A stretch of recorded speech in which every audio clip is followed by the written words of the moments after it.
இந்தியாவுக்கு ஒரு மிகப்பெரிய ஜாக்பாட் அடிச்சிருக்குன்னு தான் சொல்லலாம். அதுவும் பர்டிகுலரா இந்தியாவும் மியான்மரும் கூடிய விரைவில் இணைய போறாங்க. அப்படின்னா இனி வருங்காலத்துல சைனா, யூஎஸ் இந்த மாதிரி மிகப்பெரிய நாடுகளுக்கு ஒரு மிகப்பெரிய சமிட்டி அடி கொடுத்துருக்காங்க. அது என்ன, அதை பத்தி தான் டீடைலா நீங்க பதில பார்க்க போறோம். வணக்கம் நண்பர்களே, welcome back to Goldwell official channel. வாங்க ஸ்ட்ரைட்டா டாபிக்ல போலாம்.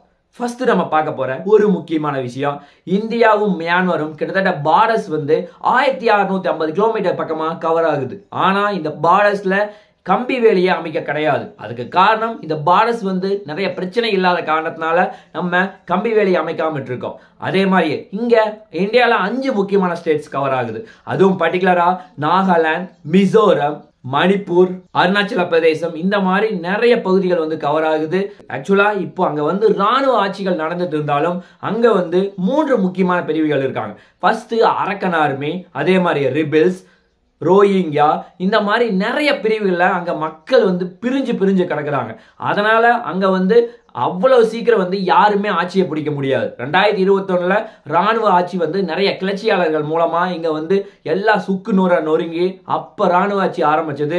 ஆக்சுவலா இந்த 2025 டிசம்பருக்குள்ள கம்பல்சரி எலெக்ஷன் நடத்தி ஆகணும் அப்படின்னு சொல்லி முயற்சி செஞ்சுட்டு இருக்காங்க. ஆனா நிறைய பிரச்சனைகள் அங்க போயிட்டு இருக்கு. ஆக்சுவலா இங்க ஜியோ பாலிட்டிக்கல் வைஸா எல்லா நாடுமே இங்க உள்ள இறங்கி சப்போர்ட் பண்ணிருக்காங்க. அதுவும் பர்டிகுலரா சைனாவும் ரஷ்யாவும் அவர்களுடைய மிலிட்டரி ராணுவத்துக்கு தான் சப்போர்ட் பண்ணிருக்காங்க. அதே மாதிரியே யூஎஸ் ரெபிள் அப்படின்னு சொல்லப்படக்கூடிய அந்த முக்கியமான பிரிவுக்கு சப்போர்ட் பண்ணிட்டு இருக்காங்க. அதே மாதிரி ரோஹிங்கியா அப்படின்னு சொல்லப்படக்கூடிய அந்த குழுவுக்கு பாகிஸ்தான் சப்போர்ட் பண்ணிருக்காங்க. ஆக்சுவலா இவ்வளோ பெரிய சப்போர்ட் போயிட்டு இருந்தாலும் இந்தியா முக்கியமா சப்போர்ட் பண்றது நம்ம அரக்கன் ஆர்மிக்கும் சப்போர்ட் பண்றோம், ரிபிள்ஸ் அப்படின்னு சொல்லப்படக்கூடிய அந்த பிரிவுக்கு சப்போர்ட் பண்றோம். ஆனா இந்தியா ரோவிங்கா அப்படின்னு சொல்லப்படக்கூடிய அந்த பிரிவுக்கு சப்போர்ட் பண்றது கிடையாது. அதுக்கு காரணம் ஒரு 2 to 3 வருஷத்துக்கு முன்னாடி பங்களாதேஷனுடைய ஒரு முக்கியமான மினிஸ்டரை கொல்கத்தால வச்சு கொடூரமான முறையில அருவாள்ல கறி வெட்டுற மாதிரி வெட்டி கொலை செஞ்சாங்க. அந்த சம்பவத்துக்கு அப்புறம் இந்தியாவுக்கும் ரோவிங்கா பிரிவுக்கும் சுத்தமாவே ஆகாது, கொஞ்சம் கூட சப்போர்ட் பண்ண மாட்டாங்க. அதே மாதிரியே உலக நாடுகள் எல்லாரும் எதுக்குப்பா இவ்வளவு போட்டி பாடுறாங்க அப்படின்னு பார்த்தா மியான்மர்ல இருக்க ஒரு முக்கியமான துறைமுகம். ஆக்சுவலா இங்க மொத்தம் 3 துறைமுகம் இருக்கு. அதுல இந்தியா ஒரு முக்கியமான கன்ஸ்ட்ரக்ஷனை பண்ணிட்டு இருக்காங்க. அதே மாதிரியே சைனா பெல்ட் அண்ட் ரோடு திட்டத்துக்காக அவர்கள் ஒரு போர்ட்டை கட்டிட்டு இருக்காங்க. ஆக்சுவலா இங்க ரஷ்யாவும் போட்டிக்கு வர்றாங்க, சைனாவும் போட்டிக்கு வர்றாங்க, யூஎஸும் போட்டிக்கு வர்றாங்க. ஆக்சுவலா இந்த போர்ட்டை எப்படியாவது கண்ட்ரோல் பண்ணி ஆகணும் அப்படின்னு சொல்லி ஆளுக்கு இங்க உதவி செஞ்சுட்டு இருக்காங்க. நிறைய பிரிவுகளுக்கும் சப்போர்ட் பண்றாங்க. அதுதான் இங்க இருக்க ஒரு முக்கியமான பிரச்சனை. அதே மாதிரியே இங்க அரக்கன் ஆர்மி ஆல்ரெடி அந்த ராணுவ ஆட்சி அகற்றி எங்களுக்கு தனி மாநிலமா வேணும், தனி நாடா வேணும் அப்படின்னு சொல்லி அரக்கன் ஆர்மியை ரக்கைன் ஸ்டேட்டை கேட்டிருக்காங்க. அது ஒரு முக்கியமான பிரச்சனையா ரொம்ப நாளா போயிட்டு இருக்கு. இதனால மியான்மர் அப்படிங்கிறது ஒரு பெரிய சிக்கலா இருக்க மாநிலமா மாறி இருக்கு. அதே மாதிரியே இங்க மியான்மர்ல ஒரு முக்கியமான பகுதி இருக்கு, சின்கில்ஸ் அப்படின்னு சொல்லப்படக்கூடிய இந்த பகுதியில 2 முக்கியமான பிரிவு இருக்கு. ஆக்சுவலா இங்க சின்லியாங் கவுன்சில், அதே மாதிரியே INNCC அப்படின்னு சொல்லப்படக்கூடிய இன்டர் சின் நேஷனல் கவுன்சில் அப்படின்னு சொல்லப்படக்கூடிய 2 முக்கியமான பிரிவு இருக்கு. ஆக்சுவலா இங்க 2 பேருக்குமே தனி ராணுவம் இருக்கு. ஆக்சுவலா இது இங்க சின் இன மக்கள் எல்லா பகுதியுமே கவர் பண்ணியிருக்காங்க. ஆக்சுவலா இவர்கள் மியான்மர்ல மட்டும் இருக்க கிடையாது. அதே மாதிரி இந்தியால நிறைய முக்கியமான பகுதிகள், அதுவும் முக்கியமா மிசோரம் ஆகட்டும், மணிப்பூர் ஆகட்டும், இந்த அரக்கன் ஆர்மி இருக்க ரக்கின் ஸ்டேட், இந்த மாதிரி எல்லா பகுதிகளிலுமே இந்த சின் இன மக்கள் இருக்காங்க. ஆக்சுவலா இங்க மெயினா இவர்கள் 2 பேருமே அடிதடி போடுறதுக்கு இது ஒரு முக்கியமான காரணம். ஆக்சுவலா 2 பேருமே ஒரே பிரிவு தான், ஆனா சண்டை போட்டு நான் பெரியவன் நீ பெரியவா அப்படின்னு சொல்லி அடிச்சுட்டே இருக்காங்க. அதனால மியான்மர் அப்படிங்கிறது ஒரு ஒற்றுமை இல்லாத ஒரு மாநிலமா இருக்கு அப்படிங்கிறது அவர்களுடைய நம்பிக்கை. அதனால இப்ப ரீசன்ட் டைம்ல மிசோரத்துடைய ஒரு முக்கியமான முதல்வர் அவர் என்ன பிளான் பண்றாரு, இவர்கள் இப்படி அடிச்சுட்டு இருக்காங்க, இவர்களை நம்மளே பேசி இந்த பிரச்சனையை சுமூகமா தீர்க்கணும் அப்படின்னு சொல்லி ஒரு பர்டிகுலரா மிசோரத்துக்கு 2 பேர்ல இருந்து முக்கியமான தலைவர்களை வர வச்சு பேச்சுவார்த்தை நடத்தினார். அது சக்சஸ்ஃபுல்லா முடிஞ்சிருக்கு. ஆக்சுவலா இப்ப என்ன நடக்க போகுது, கூடிய விரைவில் மியான்மரும் இந்தியாவும் கூட்டு சேர போறாங்க.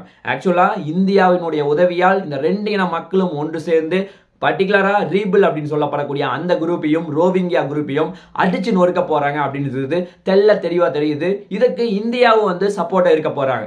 ஆக்சுவலா இது எந்த அளவுக்கு போகும் அப்படிங்கிறத நம்ம பொறுத்து தான் பார்க்க வேண்டும். அதே மாதிரியே இந்தியா வந்து எதற்காகப்பா இந்த ரெண்டு பேர்த்தையும் முக்கியமா கூட்டு சேர்த்தாங்க அப்படின்னு பார்த்தா இந்தியாவும் மியான்மரும் ரெண்டு பேர்த்தினுடைய பாதுகாப்புக்காக தான் இந்த மாதிரி கூட்டு சேர்த்திருக்காங்க. ஆக்சுவலா இவர்கள் ரெண்டு பேரும் சண்டை போட்டு இருந்தா வருங்காலத்துல ஒரு மிகப்பெரிய பிரிவா உருவாயிரும். ஆல்ரெடி வந்து 40,000 பேர் வந்து மிசோரத்துல பத்திரமா தங்க வச்சிருக்காங்க. அது வந்து மிசோரத்துல வந்து அங்க இருக்க முதல்வர் முதல் கொண்டு சப்போர்ட் பண்ணிருக்காரு. அந்த அளவுக்கு உதவி வந்து இந்தியா செஞ்சுட்டு இருக்கு. அதே மாதிரியே பங்களாதேஷனுடைய பிரச்சனை, பாகிஸ்தானுடைய பிரச்சனை, இது எல்லாத்தையுமே வந்து டோட்டலா இந்த பாதுகாப்பின் மூலமா கண்ட்ரோல் பண்ண முடியும் அப்படிங்கிறது இந்தியாவினுடைய நம்பிக்கை. அந்த ஒரு ரீசனுக்காக தான் இந்த மாதிரி வந்து ரெண்டு பேர்த்தையும் கூட்டு சேர்த்திருக்காங்க. அதுதான் இந்தியாவுக்கு ஒரு மிகப்பெரிய பாசிவா பார்க்கப்படுது. ஏன் அப்படின்னா இந்த மாதிரி ஒரு பிரச்சனையை, ரெண்டு நாட்டுடைய பிரச்சனையை எப்பவுமே வெளியுறவுத்துறை அமைச்சர் தான் சால்வ் பண்ணுவார். ஆனா இங்க வந்து ஆல்ரெடி மிசோரத்தினுடைய ஆளுநர் BK சிங் அவர் வந்து முன்னாள் ராணுவ தளபதி. அவருடைய முயற்சியிலையும் இங்க மிசோரத்துடைய முதல்வர் ரெண்டு பேரும் கூட்டு முயற்சியில இது வந்து வெற்றிகரமாக சாத்தியமாயிருக்கு. இது இந்தியாவுக்கு ஒரு மிகப்பெரிய பாசிவா பார்க்கப்படுது. அதே மாதிரியே மியான்மர்ல வந்து இப்ப ராணுவ ஆட்சி நடந்துட்டு இருந்தாலும் அங்க இருக்க ராணுவ தளபதி வந்து அதிகமா வெளிநாட்டுக்கு போறது கிடையாது. ஆக்சுவலா 2021 அப்ப வந்து பதவி ஏத்தாங்க ராணுவ ஆட்சி. இப்ப கிட்டத்தட்ட 2025 ஆக போகுது. இது வரைக்கும் 3 முறை மட்டும்தான் வெளியே போயிருக்காரு. ஆனா இப்ப ரீசன்ட் டைம்ல ரஷ்யாவுக்கு அவர் சென்று எப்படியாவது இந்த உக்ரைன் பிரச்சனையை முடிங்க அப்படின்னு சொல்லி ரெக்வஸ்ட் வச்சிருந்தாரு. அப்ப வந்து 6 யானை குட்டிகளை ரஷ்யாவுக்கு இந்த தளபதி வந்து பைசா கொடுத்தாரு. அவர் எதுக்கு முக்கியமா அங்க கொடுத்தாரு அப்படின்னு பார்த்தா ரஷ்யா ரீசன்ட் டைம்ல 6 போர் விமானங்களை மியான்மருக்கு கொடுத்திருக்கு. ஆக்சுவலா நீங்க உங்ககிட்ட போர் விமானம் இருந்தா தான் நீங்க வந்து மற்ற நாட்டை அடிக்க முடியும். அதே மாதிரி உங்க இருக்க உள்கட்சி கூசல் எல்லா பிரச்சனையும் இதன் மூலமா கண்ட்ரோல் பண்ண முடியும் அப்படின்னு அவர் வந்து முக்கியமா கொடுத்தாரு. அதனால அதற்கு கைமாறா தான் வந்து இதை கொடுத்திருக்காரு. இது எந்த அளவுக்கு போகும் அப்படிங்கிறத நம்ம பொறுத்து வந்து தான் பார்க்க வேண்டும். இந்தியா எடுத்திருக்கிற மூவ் வந்து நம்ம அங்க போட்ட கட்டிட்டு இருக்கு இன்னும் ஸ்ட்ராங்கான அடித்தளம் வந்து உருவாக்கி இருக்குன்னு தான் நம்ம தெளிவா சொல்லலாம். பார்க்கலாம் என்ன நடக்குது என்று சொல்லி. நாளைக்கு இன்னும் ஒரு நல்ல ஒரு வீடியோவில் உங்களை நான் சந்திக்கிறேன். நன்றி, வணக்கம், தேங்க்யூ, ஜெய் ஹிந்த்.